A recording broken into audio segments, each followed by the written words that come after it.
Students, आज हम मौद्रिक अर्थशास्त्र की एक संकल्पना उच्च शक्ति मुद्रा पर चर्चा करेंगे। उच्च शक्ति मुद्रा का मुद्रा पूर्ति में अत्यंत महत्वपूर्ण योगदान होता है। उच्च शक्ति मुद्रा क्या होती है? सबसे पहले हम इसकी परिभाषा, इसके अर्थ को समझते हैं। यह वह मुद्रा होती है जो किसी देश की सरकार अथवा केंद्रीय बैंक द्वारा उत्पन्न की जाती है। अब आप कहेंगे कि जो वैधानिक मुद्रा है वो भी केंद्रीय बैंक द्वारा उत्पन्न की जाती है, तो उच्च शक्ति मुद्रा और सामान्य मुद्रा में विभेद क्या होता है ना? इसमें जो मुख्य विभेद है उसको हम अभी समझते हैं। पहले परिभाषा पूरी करें। और व्यापारिक बैंकों के पास नकद कोषों तथा जनता के पास चलन के रूप में रखी जाती है। तो इस परिभाषा से दो बातें स्पष्ट निकल के आती हैं कि उच्च शक्ति मुद्रा का सृजन देश की सरकार और केंद्रीय बैंक के द्वारा किया जाता है और इसको धारण करने का कार्य व्यापारिक बैंक अपने नकद कोषों के रूप में करते हैं तथा जनता रखती है अपने पास में चलन के रूप में। तो ये दो चीजें इस परिभाषा से स्पष्ट होती है। अब सामान्य मुद्रा और उच्च शक्ति मुद्रा में क्या विभेद है?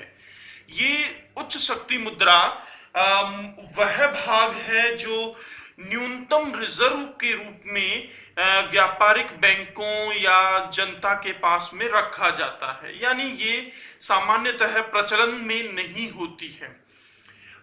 यहाँ पर इस उच्च शक्ति मुद्रा को एक सूत्र के रूप में हम कह सकते हैं कि high power money is equal to cash in hand of public plus required reserves plus additional required reserves.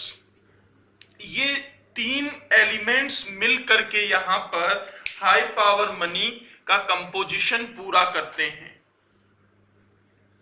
अब हाई पावर मनी के अंग क्या हैं? हमने यहां पर इक्वेशन फॉर्म में देखा। अब इसी को डिटेल में देखें तो हाई पावर मनी का यहां पर सी, तो पहला जो चीज है जनता के पास करेंसी। जनता के पास जो भी करेंसी है वो एक इंपॉर्टेंट पार्ट है हाई पावर करेंसी के अंग के रूप में। दूसरा, केंद्रीय बैंक के पास में अन्य जमाएं जो अदर रिजर्व्स हैं सेंट्रल बैंक के पास में, वो हाई पावर मनी का एक पार्ट होंगी। तीसरा, बैंकों के पास नकद, बैंकों के पास जो रिजर्व्स हैं, नकद हैं, कैश हैं, वो तीसरा इंपॉर्टेंट पार्ट है। चौथा, केंद्रीय बैंक के पास बैंकों की जमाएं, बैंकों की जो जमाएं हैं वो भी हाई पावर मनी का पार्ट होंगी।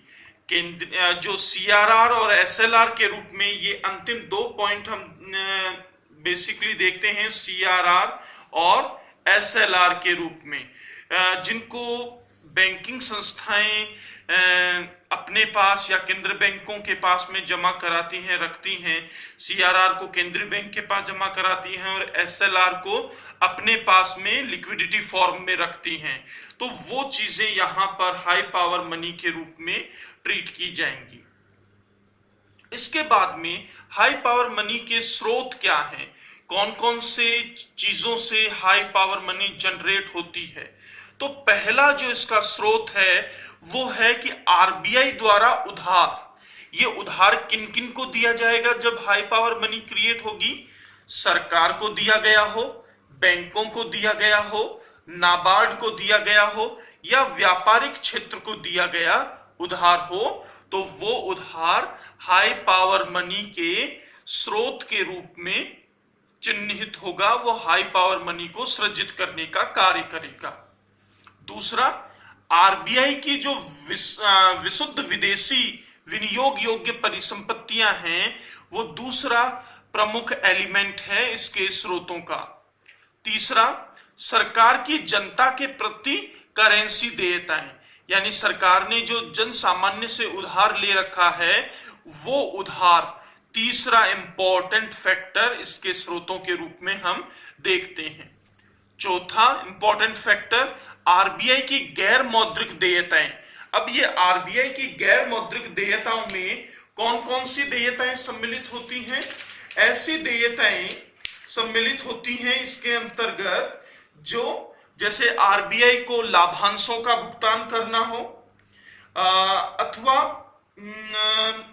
जनता के में की अनिवार्य जमाएं आरबीआई में जमा हो, या पूंजीगत जमाएं कैपिटल रिसिप्ट्स हो, डिविडेंड के फॉर्म में हो, या जनता की अनिवार्य जमाएं हों, ये तीन इंपॉर्टेंट फैक्टर हैं जो गैर मौद्रिक देयताओं के रूप में यहां पर सम्मिलित किए जाते हैं।